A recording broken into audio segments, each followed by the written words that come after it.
শেখ হাসিনা তার গোপন কারাগারে আটকে রাখতেন শিশুদেরও, এমনকি তাদের পান করতে দেওয়া হতো না মায়ের দুধ। জিজ্ঞাসাবাদের সময় মা বাবার উপর চাপ সৃষ্টির জন্য ব্যবহার করা হতো এসব শিশুদের। খেলা দিল ডক্টর মোহাম্মদ ইউনূস স্যার। ভাই ডক্টর মোহাম্মদ ইউনূস, ওনাকে কেউ হালকা ভাবে নিয়ে না। বাংলাদেশের ইতিহাসে অন্যতম শ্রেষ্ঠ ঘোষণা দিয়েছেন, সাহসী, গৌরবোজ্জ্বল এবং টিট ফর ট্যাট, যে বাংলাদেশ যে পারে, বাংলাদেশ স্বাধীন সার্বভৌম, বাংলাদেশের যে কোমর সোজা করে দাঁড়াতে পারে, এটা বুঝিয়ে দিয়ে একটা ঘোষণা দিয়েছেন মাননীয় স্বরাষ্ট্রমন্ত্রী, স্বরাষ্ট্র উপদেষ্টা। দর্শক, এত কঠিন ঘোষণা বাংলাদেশের পক্ষ থেকে অতীতে আসেনি। রাপ্পা রাপ্পা পুষ্পার মতন ঠিক রাপ্পা রাপ্পা করে দেবে। আমাদের সাথে ফেস টু ফেস খেলতে হবে। তোমাদের 100 আর আমাদের 10, খেলা কিন্তু হবে। এটা কি লেভেলের আজকের এই ভিডিও দেখে বুঝবেন, আমি আপনাদেরকে বোঝাচ্ছি। আজ যে সিস্টেমটা করছে, টিকে থাকতে হইলে যেটা করা দরকার সেটাই তারা করতেছে। অর্থাৎ মহানবী সাল্লাল্লাহু আলাইহি সাল্লাম 1400 বছর আগে তার হাদিসে যে কথাগুলো বলে গেছেন, বিজ্ঞানীরা আজকে এসে তার প্রমাণ পেলেন। অর্থাৎ আমেরিকার সেই নাসা তারা আবিষ্কার করলেন মহাকাশে ফেরেশতারা জিকির করছে। দেশনেত্রী বেগম খালেদা জিয়ার যা ক্ষতি হওয়ার সব হয়ে গিয়েছে। ইতিমধ্যেই লন্ডন থেকে জানা গিয়েছে তার লিভার যে প্রতিস্থাপন করা হবে সেটা আর সম্ভব হচ্ছে না। দেশনেত্রী বেগম খালেদা জিয়ার যা ক্ষতি হওয়ার সব হয়ে গিয়েছে। ইতিমধ্যেই লন্ডন থেকে জানা গিয়েছে তার লিভার যে প্রতিস্থাপন করা হবে সেটা আর সম্ভব হচ্ছে না, কারণ ফ্যাসিবাদী শেখ হাসিনা তাকে যথাসময়ে চিকিৎসার জন্য বিদেশে যেতে দেয়নি। আপনারা জানেন, বাংলাদেশের সাবেক 3 বারের প্রধানমন্ত্রী, বাংলাদেশের গণমানুষের নেত্রী, বর্তমান সময়ের সবচেয়ে জনপ্রিয় একজন ব্যক্তি যদি বাংলাদেশে থাকে, তার নাম হচ্ছে দেশনেত্রী বেগম খালেদা জিয়া। তিনি গণতন্ত্রের জন্য লড়াই করেছেন। গৃহবধূ থেকে শুরু করে বাংলাদেশের রাষ্ট্রের সর্বোচ্চ প্রধানমন্ত্রী পর্যন্ত তিনি গিয়েছেন। বাংলাদেশের বিরোধী দলীয় নেত্রী ছিলেন, বাংলাদেশের গণমানুষের নেতা, স্বাধীনতার ঘোষক, শহীদ রাষ্ট্রপতি জিয়াউর রহমানের সহধর্মিণী হিসাবে তিনি সুখ্যাতির সাথে বাংলাদেশের মানুষের কাছে সম্মান অর্জন করে চলেছেন। আজ এই নেত্রীকে শুনতে হচ্ছে যে তার মতো একজন নেত্রীর লিভার প্রতিস্থাপন করা সম্ভব আর হচ্ছে না। কারণ হচ্ছে তিনি এখন বার্ধক্য অবস্থায় আছেন, তার বিভিন্ন জটিলতা শারীরিকভাবে রয়েছে। যখন তিনি এভার কেয়ার হসপিটালে চিকিৎসাধীন ছিলেন, সেই সময় চাইলে হয়তো তার এই লিভার প্রতিস্থাপনের জন্য বিদেশে যদি নেওয়া যেত, তাহলে হয়তো সেটা সম্ভব হতো। কিন্তু আপনারা জানেন, ফ্যাসিস্ট শেখ হাসিনা তার এই চিকিৎসাকে নিয়ে সম্পূর্ণ গরিমসি করেছে, অন্যায়ভাবে তার উপরে জুলুম করেছে, অত্যাচার করেছে। তাকে চিকিৎসার জন্য বিদেশে নিতে দেওয়া হয়নি। এমনকি বারবার তাকে বলা হয়েছে শেখ হাসিনার পক্ষ থেকে যে তিনি বয়স হয়েছেন, যে কোনো সময় মারা যাবেন, তাকে নিয়ে এত চিন্তা করার কি আছে, তার জামিন নিয়ে এত লাফালাফির কি আছে, তাকে নিয়ে এত আন্দোলনের কি আছে, এই ধরনের পর্যন্ত হিংসাত্মক ঘৃণিত মন্তব্য করতেন স্বয়ং শেখ হাসিনা। আল্লাহ পাকের মেহেরবানি, 5 তারিখের পরে বাংলাদেশের ছাত্র জনতার সেই বিপ্লবের কারণে দেশনেত্রী বেগম খালেদা জিয়া মুক্ত ঠিকই হয়েছেন, লন্ডন ঠিকই গিয়েছেন, পরিবারের সাথে হয়তো সময় ঠিকই কাটাচ্ছেন, কিন্তু তার সেই বিশাল যে জটিলতা, সেই জটিলতাটি এখনো কাটেনি। বাংলাদেশের সিংহভাগ পত্রিকা ইতিমধ্যেই রিপোর্টটি প্রকাশ হয়েছে। আমি ইত্তেফাকের রিপোর্টটি আপনাদেরকে দেখাচ্ছি, যে ইত্তেফাকেও আজকের সেই রিপোর্টটা হুবহু এখানে বর্ণনা করেছেন। ইত্তেফাক বলছেন, খালেদা জিয়ার লিভার প্রতিস্থাপন সম্ভব হচ্ছে না। কেন হচ্ছে না? দ্য লন্ডন ক্লিনিকে চিকিৎসাধীন বিএনপি চেয়ারপারসন খালেদা জিয়ার লিভার প্রতিস্থাপন সম্ভব হচ্ছে না। বিকল্প হিসেবে লিভারের উপরে যাতে চাপ না পড়ে, সেজন্য তাকে হিউম্যান সিরাম অ্যালবুমিন দেওয়া হচ্ছে। স্বাস্থ্য ঝুঁকির কথা চিন্তা করে মেডিকেল বোর্ড এই সিদ্ধান্ত নিয়েছে। মঙ্গলবার 11 জানুয়ারি সন্ধ্যায় লন্ডন থেকে এক চিকিৎসক জানান, খালেদা জিয়ার শরীরে নতুন যে জটিলতা তৈরি হয়েছিল তা অনেকটা কেটেছে। বলা যায় পরিস্থিতি উন্নতির দিকে। তার শারীরিক এই অবস্থায় লিভার প্রতিস্থাপন সম্ভব নয়। এটি ঝুঁকিপূর্ণ কাজ। স্বাস্থ্যের অনেক দিক পর্যালোচনা করে সিদ্ধান্ত নিতে হয়। তার শারীরিক অবস্থা এখন স্থিতিশীল থাকলেও অনেক জটিলতা রয়ে গেছে। বয়সও ফ্যাক্টর। তিনি বলেন, শারীরিক সক্ষমতা যখন ভালো ছিল তখন বিদেশ নেওয়া গেলে একটা সুযোগ থাকতো, অর্থাৎ এবার কেয়ার হাসপাতালে যখন চিকিৎসাধীন ছিলেন তখন মেডিকেল বোর্ড বারবার টাকা দিয়েছিল উন্নত চিকিৎসায় বিদেশ পাঠাতে, সেটি সম্ভব হয়নি। চিন্তা করে দেখেছেন যে আমরা বাংলাদেশের জনগণ একজন সাধারণ নাগরিকও চিকিৎসা পাই। যে কোনো ব্যক্তির তার চিকিৎসা পাওয়ার অধিকার আছে, তার বাংলাদেশের যে কোনো জায়গা থেকে দেশে বিদেশে তার যাওয়ার অধিকার আছে। এবং শেখ হাসিনার আমলে আমরা দেখেছি যে বাংলাদেশের বিরোধী দলীয় তৎকালীন সময়ের যে পাল্লব বিরোধী দলীয় নেত্রী ছিলেন রওশন এরশাদ, তাকে পাঠানো হয়েছিল চিকিৎসার জন্য শেখ হাসিনার খরচ। তারপরে আপনার এই যে হাজী সেলিম 10 বছরের কারাদণ্ড নিয়ে তারপরে চিকিৎসার জন্য বিদেশে গিয়েছেন। ওদের সব চোর বাটপাটা যেতে পেরেছে, একমাত্র দেশনেত্রী বেগম খালেদা জিয়াই যেতে পারে নাই। অপরাধ, তিনি বাংলাদেশের গণমানুষের নেত্রী। অপরাধ, তিনি বাংলাদেশের সবচেয়ে জনপ্রিয় নেত্রী। অপরাধ, তিনি 3 বার বাংলাদেশের জনগণের প্রত্যক্ষ ব্যালটের ভোটে প্রধানমন্ত্রী হয়েছেন। অপরাধ, তিনি এখন জাতীয় ঐক্যের প্রতীক। আজকের এই দেশনেত্রী বেগম খালেদা জিয়া বাংলাদেশে প্রায় 2 কোটি টাকার মামলা দেখিয়ে, যেটা দেখানো হয়েছে মিথ্যা মামলা, আর অন্য জায়গায় গত কয়েকদিন আগের রিপোর্ট, শেখ হাসিনাকে প্রায় 80,000 কোটি টাকার অপরাধে তদন্ত চলছে এই মুহূর্তে। তার এই টাকার তদন্ত চলছে তার পরিবারের 4 জনের বিরুদ্ধে। একজন শেখ হাসিনা, শেখ রেহানা, জয়, পুতুল, এদের বিরুদ্ধে এখন এই আলোচনা চলছে। আজকের তাহলে সেই দুর্নীতিগ্রস্ত পরিবারটি খালেদা জিয়াকে দুর্নীতির দায়ে চিকিৎসা নিতে দিল না। আমরা জানি না দেশনেত্রী বেগম খালেদা জিয়ার ভবিষ্যৎ কি হবে, তিনি কতদিন বাঁচবেন। তবে স্বভাবতই একজন পরিবারের সদস্য হিসেবে, একজন দেশপ্রেমিক, একজন দেশ নেত্রীর জন্য স্বাভাবিকভাবে যে কেউ যে কোনো জায়গা থেকে কামনা করতেই পারেন তিনি দীর্ঘ সময় বেঁচে থাকুক। তিনি মহান রবের কাছে সবাই দাবি তুলতে পারে যে আল্লাহ তার হায়াত দারাজ করুন। আমরা তার শতায়ু বা 100 বছরের উপরেও তাকে আমরা কামনা করতেই পারি, কিন্তু কামনা করার জন্য যতগুলো গ্রাউন্ড দরকার আমরা আমাদের দোয়া চালিয়ে যেতে পারি। কিন্তু চিকিৎসা যেটা আমার দেওয়ার দরকার ছিল সেটা তো আমাদেরকে দিতে দেওয়া হয়নি। আজ এই খালেদা জিয়াকে যদি একটু সেই সময় এবার কেয়ার হসপিটাল থেকে বিদেশে নেয়ার অনুমতি দিতে পারতো, হয়তো এখন থেকে এই 2 বছর 3 বছর আগেও যদি সেই অনুমতিটা তিনি পেতেন, তাহলে হয়তো আজকের দেশনেত্রী বেগম খালেদা জিয়ার এই অবস্থা গুনতে হতো না। আজকে তাকে বাঁচিয়ে রাখা হচ্ছে ওয়ান কাইন্ড অফ, মানে সে সুস্থ, কিন্তু এই সুস্থতার যে গ্যারান্টিটা যে দরকার, যে তার যে একটা স্টেবিলিটি দরকার, সেটা তো এখনো তৈরি হয়নি। কারণ মূল সমস্যা আমরা বহুদিন পর্যন্ত শুনেছি খালেদা জিয়ার লিভার। এই লিভারের সমস্যাটা যতদিন পর্যন্ত না যাবে ততদিন পর্যন্ত তিনি তো ঝুঁকির মধ্যেই থেকে যাবেন। আজ এর দায়িত্ব কি আওয়ামী লীগ শেখ হাসিনা নিবে? শেখ হাসিনা নিবে কোথেকে? সে নিজেই তো পালিয়ে গিয়েছে। বাংলাদেশের দেশনেত্রী বেগম খালেদা জিয়ার জীবনটাকে সংকটের মধ্যে রেখে এই নেত্রীর কি লাভ হলো? এত পরশ্রীকাতরতার মধ্যে দিয়ে আপনার কি কল্যাণ হলো? আপনি কি চান? বাংলার মানুষের ভালোবাসায় শিখতে একজন নেত্রী দেশনেত্রী বেগম খালেদা জিয়া, তাকে তো অন্তত পক্ষে এইরকম মৃত্যুর করে ঢুলে দেওয়া আপনার জন্য উচিত হয়নি, কিন্তু শেখ হাসিনা সেটা করেছে। জানি না পরবর্তী জীবনে শেখ হাসিনা কি রিওয়ার্ড আল্লাহর পক্ষ থেকে কিংবা গজব রিসিভ করবে, সেটা হয়তো জনগণ দেখবে। কিন্তু আজকের এই দেশনেত্রী বেগম খালেদা জিয়ার এই সংবাদটি শুনে আমার খুব খারাপ লেগেছে। আমি ভাবতেছিলাম যে তিনি লন্ডনে চিকিৎসার জন্য গিয়েছেন, মিন্স সবকিছুই হয়তো তার চিকিৎসার মধ্যে রিকভারি করা সম্ভব হবে, কিন্তু আমাদের জন্য দুর্ভাগ্যের সংবাদ যে আজকে তার এই লিভার যে প্রতিস্থাপন সেটাই সম্ভব হচ্ছে না। বাংলাদেশের ইতিহাসে অন্যতম শ্রেষ্ঠ ঘোষণা দিয়েছেন সাহসী, গৌরবোজ্জ্বল এবং টিট ফর ট্যাট, যে বাংলাদেশ যে পারে, বাংলাদেশ স্বাধীন সার্বভৌম, বাংলাদেশের যে কোমর সোজা করে দাঁড়াতে পারে, এটা বুঝিয়ে দিয়ে একটা ঘোষণা দিয়েছেন মাননীয় স্বরাষ্ট্রমন্ত্রী, স্বরাষ্ট্র উপদেষ্টা। দর্শক, এত কঠিন ঘোষণা বাংলাদেশের পক্ষ থেকে অতীতে আসেনি। স্বরাষ্ট্র উপদেষ্টাকে ধন্যবাদ জানাই। দেখেন যে বাংলাদেশ এখন কোথায় আছে, এটা ওই অর্থে কোনো রাজনীতির বিশ্লেষণ, জিওপলিটিক্স, পলিটিক্যাল জিওগ্রাফি ওইভাবে করছি না। আমাদের আনন্দের বিষয়টা শেয়ার করছি যে আমরা কি পারি, আমরা কোথায় এসেছি। হ্যাঁ, এটা অনেক সিগনিফিকেন্স রয়েছে পলিটিক্যাল সায়েন্সে। এটা আগামী দিনে অনেক হিসাব নিকাশ ক্লিয়ার করবে। বাংলাদেশের রাস্তা কেমন হবে এটা বোঝা যাচ্ছে এই ঘোষণার মধ্য দিয়ে। বিএসএফ সাউন্ড গ্রেনেড ব্যবহার করেছে, বিজিবিও করবে। আপনি চিন্তা করেছেন, বিএসএফ সাউন্ড গ্রেনেড ব্যবহার করেছে, বিজিবিও সাউন্ড গ্রেনেড ব্যবহার করবে। আমাদের বিজিবির জন্য স্বরাষ্ট্র উপদেষ্টা বলছেন টিয়ার শেল সাউন্ড গ্রেনেড কেনা হচ্ছে। আপনি ঘোষণাটার গভীরতা একটু খেয়াল করুন। ভারত একটু উল্টোপাল্টা করবে উপরে বসে, কোনো ছাড় নেই। আমি ইশারা ইঙ্গিতে বুঝিয়ে দেওয়া হয়েছে, গুলি করে সীমান্তে মানুষ মারবে, একটা গুলি করলে 2টা গুলি করা হবে। পেট দেখাবে না বিজেপি, পাল্টা প্রতিরোধ করে তুলবে। বিভিন্ন জায়গায় আন্তর্জাতিক আইন লঙ্ঘন করে বেড়া নির্মাণ করতে চেয়েছিল, করতে দিয়েছে। ভারতের পান্ডারা সীমান্তে জড়ো হয়েছে, বাংলাদেশের জনগণও পাল্টা জড়ো হয়েছে। ওরা সাউন্ড গ্রেনেড মেরেছে, ওরা বলছে যে জনগণকে ছত্রভঙ্গ করতে। বাংলাদেশের বিজেপির জন্য সাউন্ড গ্রেনেড কেনা হচ্ছে, টিয়ার শেল কেনা হচ্ছে। টিয়ার শেল প্রয়োজনে ভারতীয়দের ক্ষেত্রে ব্যবহার করবে, টিয়ার শেলকে বাংলাদেশি মানুষের ক্ষেত্রে ব্যবহার করবে। প্রয়োজনে ওদেরকে টিয়ার শেল দিয়ে সরিয়ে দেওয়া হবে। টিয়ার শেল দিয়ে সরিয়ে দেওয়া সম্ভব হলে টিয়ার শেল দিয়ে, সাউন্ড গ্রেনেড দরকার হলে সাউন্ড গ্রেনেড। এরপরে যদি কাজ না হয়, লেথাল ওয়েপন তো আছেই, ওরা ব্যবহার করলে সেটাও করবে, কোনো ছাড় নেই। অতএব ভারতের সাথে বাংলাদেশ সরকার এখন চোখে চোখ রেখে কথা বলছে। আমাদের জীবদ্দশায় এই দৃশ্য দেখতে পাবো যে ভারতের সাথে বাংলাদেশ চোখে চোখ রেখে কথা বলবে, এটা অকল্পনীয় ছিল। কোন সরকারের পক্ষে এটা সম্ভব না, একমাত্র ডক্টর ইউনূস সরকার এটা দেখিয়ে দিয়েছে না, ভারতের সাথে চোখে চোখ রেখে কথা বলা সম্ভব। দর্শক, চীন তো ভারতকে থাপড়ায় সকাল সন্ধ্যা, পাকিস্তান তো থাপড়ায়। ভারতের সেনাবাহিনীর লুঙ্গি খুলে নিয়ে যায়, লাথি দিয়ে পাহাড়ের উপর থেকে ফেলে দেয় চীন ভারতের সীমান্তে ঢুকে। নেপাল, ভুটান, মালদ্বীপ তো নাই, নেপাল, ভুটান কিংবা বাংলাদেশের মতো ছোট ছোট দেশও এখন ওদের চোখে চোখ রেখে কথা বলছে। কে ওদেরকে বলছে না? ওদের সীমান্ত পলিসি ব্যর্থ, সব খেতে গিয়ে, বেশি খেতে গিয়ে হাত পড়েছে। আজকে এমন একটি বিষয়ে আপনাদের তথ্য দিতে চাই, যেটা এই পৃথিবীকে নতুন করে ইসলাম ধর্মের দিকে মানুষকে দীক্ষিত করবে।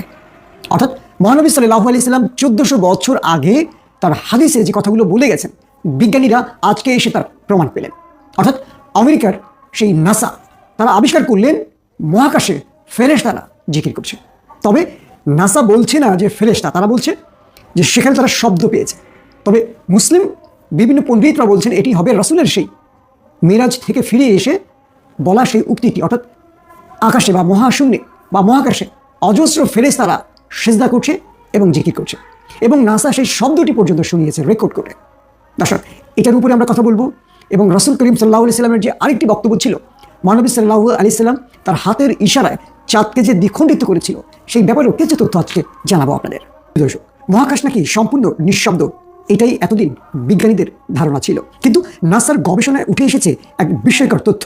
মহাশূন্য থেকে ভেসে আসা এক রহস্যময় ধ্বনি রেকর্ড করেছে নাসা, যা শুনে গবেষকরা অবাক। তাদের মতে এটি যেন কোটি কোটি মানুষের একসঙ্গে কোনো মন্ত্র বা সঙ্গীত গাওয়ার মতো শোনাচ্ছে। কিন্তু প্রশ্ন হচ্ছে, এই শব্দ কি সত্যি শুধু বৈজ্ঞানিক কম্পন নাকি ফেরেশতাদের জিকির ধ্বনি? 1400 বছর আগে মহানবী সাল্লাল্লাহু আলাইহি সাল্লাম বলেছিলেন, মহাকাশের প্রতিটি অংশে ফেরেশতারা সিজদায় লিপ্ত এবং আল্লাহর জিকিরে ব্যস্ত।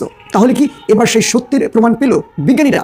সহিহ মুসলিমের হাদিসের মতে, যখন মিরাজ থেকে ফিরে আসেন মহানবী সাল্লাল্লাহু আলাইহি সাল্লাম, তখন সাহাবারা তাকে জিজ্ঞেস করেন, ইয়া রাসূলুল্লাহ, আপনি আকাশে দেখেছেন, কি শুনেছেন?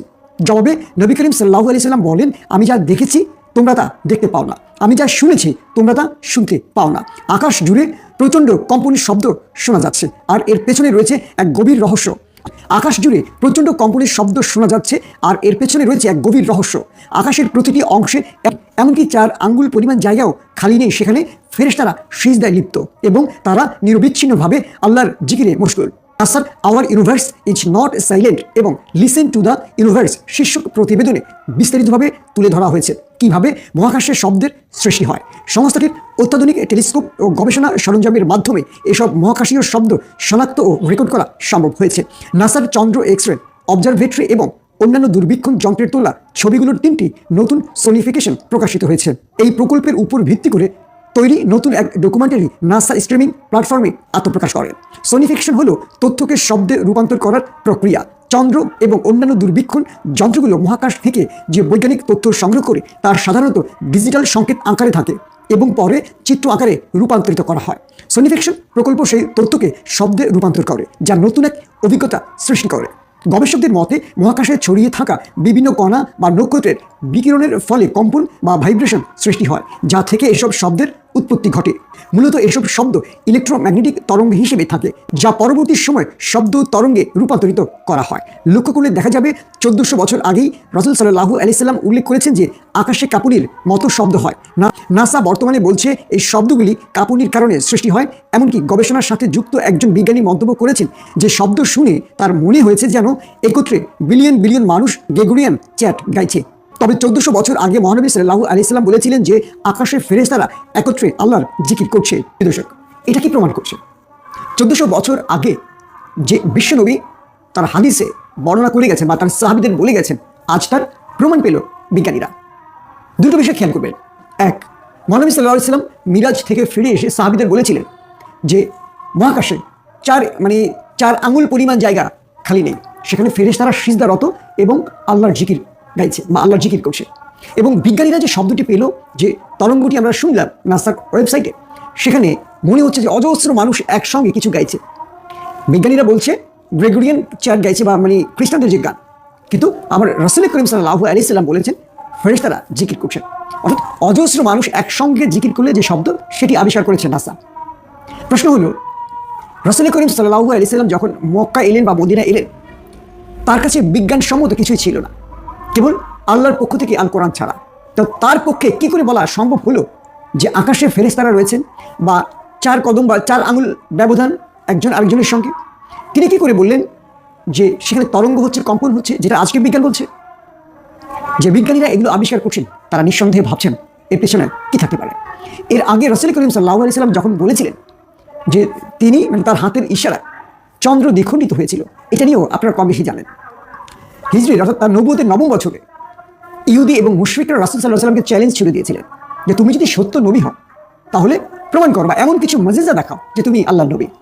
তখন মহানবী করিম সাল্লাল্লাহু আলাইহি সাল্লাম তার হাতের ইশারা চাঁদকে দ্বিখণ্ডিত করে ফেলেছিলেন। তো এটা এতদিন বিজ্ঞান কোনো প্রমাণ করতে পারেনি বা বিজ্ঞান এটিকে স্বীকার করেনি। কিন্তু পরবর্তী এই মার্কিন গবেষণা প্রতিষ্ঠানগুলো, নাসা এবং আরও অনেক প্রতিষ্ঠান, তারা আবিষ্কার করলেন চাঁদের মাঝখানে একটি পুরো চাঁদের একটা ফাটা দাগ রয়েছে, আপনারা আমাদের স্ক্রিনে দেখতে পাচ্ছেন। এবং বিজ্ঞানীরা প্রথম বলছে এটা কোনো উল্কার আঘাত হতে পারে, কিন্তু সেখানে উল্কা যে আঘাত করেছে সেই আঘাতের কোনো চিহ্ন নেই। অর্থাৎ তিনি যে হাতের আঙুল দিয়ে পুরো চাঁদটাকে অর্ধাকারে 2 ভাগ করে ফেলেছেন, এটা তার প্রমাণ।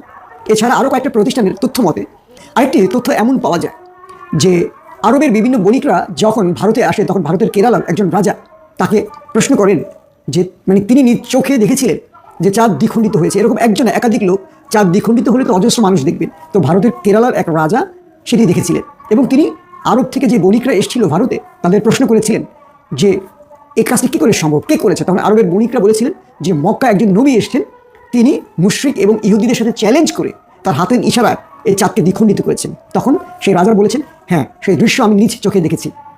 এরপর তিনি তার রাজ্য ছেড়ে চলে যান আরবে এবং রাসূল করিম সাল্লাল্লাহু আলাইহি সাল্লামের হাতে হাত রেখে মুসলিম ধর্ম গ্রহণ করেন। তার নাম পরবর্তীতে রাখা হয় তাজউদ্দিন।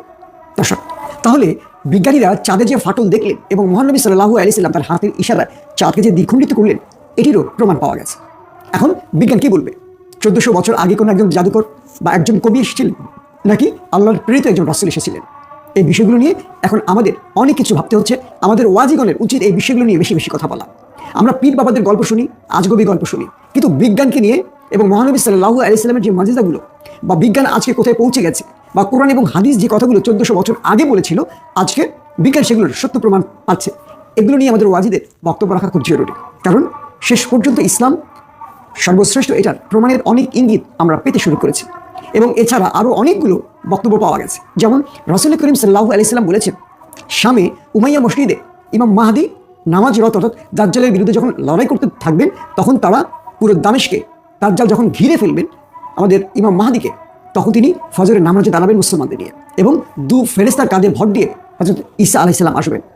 রাসূল করিম সাল্লাল্লাহু আলাইহি সাল্লাম যখন এই সাদা গম্বুজ মসজিদের কথা বলেন, তখন এখানে কোনো মসজিদ ছিল না। আজকে সিরিয়ার দামেশকে সেই উমাইয়া মসজিদের সন্ধান পাওয়া গেছে এবং সেখানেই সিরিয়ার নতুন যে সরকার বা জোলানি বাহিনী এখান থেকে তাদের রাষ্ট্র পরিচালনা শুরু করেছে এবং বিজয়ের পর এখানেই প্রথম বক্তব্য রেখেছিলেন। এবং সিরিয়াকে নিয়ে যতগুলো রাসূলের হাদিস পাওয়া গেছে, প্রত্যেকটি সত্যতার প্রমাণ পাওয়া যাচ্ছে এবং পৃথিবী সেই দিকে যাচ্ছে। গণঅভ্যুত্থানের মুখে দেশ ছেড়ে ভারতে পালিয়েছিলেন স্বৈরশাসক শেখ হাসিনা। বিপ্লব পরবর্তী সময়ে নতুন সরকার গঠনের পর থেকেই একে একে প্রকাশ্যে আসছে ফ্যাসিস্ট এই প্রধানমন্ত্রী ও তার পরিবারের নানা অপকর্ম। স্বৈরাচারী সরকারের আমলে ঘটেছে প্রকাশ্যে না আসা বহু গুমের ঘটনা। জোরপূর্বক সব গুম নিয়ে তদন্ত করেছে একটি কমিশন। সেই তদন্ত প্রতিবেদনে উঠে এসেছে ভয়ঙ্কর সব অপরাধের তথ্য।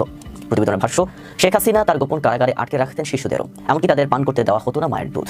জিজ্ঞাসাবাদের সময় মা বাবার উপর চাপ সৃষ্টির জন্য ব্যবহার করা হতো এসব শিশুদের। মঙ্গলবার তুরস্কের সংবাদ মাধ্যম TRT ওয়ার্ল্ড এই তথ্য প্রকাশ করেন। প্রতিবেদনে আরো বলা হয়েছে, বাংলাদেশের গোপন আটক কেন্দ্রে বন্দী শত শত লোকের মধ্যে বেশ কয়েকটি শিশু ছিল। অন্তত অর্ধ ডজন শিশু তাদের মায়েদের সঙ্গে মাসের পর মাস কারাগারে বন্দী ছিল। আটক মা বাবাদের মানসিক চাপ দেওয়ার জন্য এই শিশুদের ব্যবহার করা হতো। এ সময় শিশুদের দুধ পান করতে না দেওয়ার মতো ভয়াবহ ঘটনাগুলো রয়েছে। হাসিনা সরকারের বিরুদ্ধে রাজনৈতিক প্রতিপক্ষের শত শত নেতাকর্মীকে বিচার বহির্ভূত হত্যা এবং আরও শত শত মানুষকে বেআইনিভাবে অপহরণ ও গুম সহ ব্যাপক মানবাধিকার লঙ্ঘনের অভিযোগ আনা হয়েছে এই প্রতিবেদনে। তদন্ত কমিশন বলছে, নারীদের তাদের সন্তান সহ নিখোঁজ হয়ে যাওয়ার বেশ কয়েকটি ঘটনার বিশদ বিবরণ তাদের কাছে রয়েছে, যার মধ্যে সর্বশেষ এই ধরনের ঘটনা ঘটে 2023 সালে। এছাড়া কমিশন এই বিষয়ে এক গর্ভবতী নারীর ঘটনাও উল্লেখ করেছে। গর্ভবতী ওই নারীকে তার দুটি ছোট বাচ্চা সহ আটকে রাখা হয়েছিল এবং সেই আটক কেন্দ্রে তাকে মারধর করা হয়েছিল। এগুলো কোনো বিচ্ছিন্ন ঘটনা নয়, এমনই বলে উল্লেখ করা হয় সেই প্রতিবেদনে। রিপোর্টে আরো বলা হয়, একজন প্রত্যক্ষদর্শী তদন্তকারীদের গোপন কারাগারের এমন একটি কক্ষ দেখিয়েছেন যেখানে তাকে শিশুকালে তার মায়ের সঙ্গে বন্দী করে রাখা হয়েছিল। আর এই আটক কেন্দ্রটি পরিচালনা করত আধা সামরিক বাহিনী র্যাপিড অ্যাকশন ব্যাটালিয়ন। তার মা আর কখনোই ফিরে আসেননি। অন্য আরেকটি ঘটনায় উল্লেখ করা হয়, যেখানে এক দম্পতি এবং তাদের শিশুকে আটক করা হয়েছিল এবং জিজ্ঞাসাবাদের সময় বাবাকে চাপ দেওয়ার জন্য মানসিক নির্যাতনের অংশ হিসেবে শিশুটিকে মায়ের দুধ খাওয়ানো থেকে দূরে রাখা হয়েছিল। ক্ষমতায় থাকাকালীন হাসিনার সরকার জোরপূর্বক এসব গুমের ঘটনা অস্বীকার করত। স্বৈরাচারের সরকার দাবি করেছিল, নিখোঁজদের মধ্যে কয়েকজন ইউরোপে পৌঁছানোর চেষ্টা করার সময় ভূমধ্যসাগরে ডুবে মারা গেছেন। তদন্ত কমিটির সদস্য সাজ্জাদ হোসেন বলেন, কিছু ভুক্তভোগী তাদের নির্যাতনকারী কর্মকর্তাদের সঠিকভাবে চিহ্নিত করতে না পারলেও তাদের জবানবন্দির মাধ্যমে সেই সব বাহিনীকে চিহ্নিত করা যাবে। এই ধরনের ক্ষেত্রে আমরা কমান্ডারকে জবাবদিহি করার সুপারিশ করব। ভুক্তভোগীদের পরিবারের উপর এসব ঘটনার বহুমুখী ক্ষতিকর প্রভাব সৃষ্টি হয়েছে, আর সেটি গুরুতর মানসিক আঘাত থেকে শুরু করে আইনি এবং আর্থিক চ্যালেঞ্জ পর্যন্ত বিস্তৃত।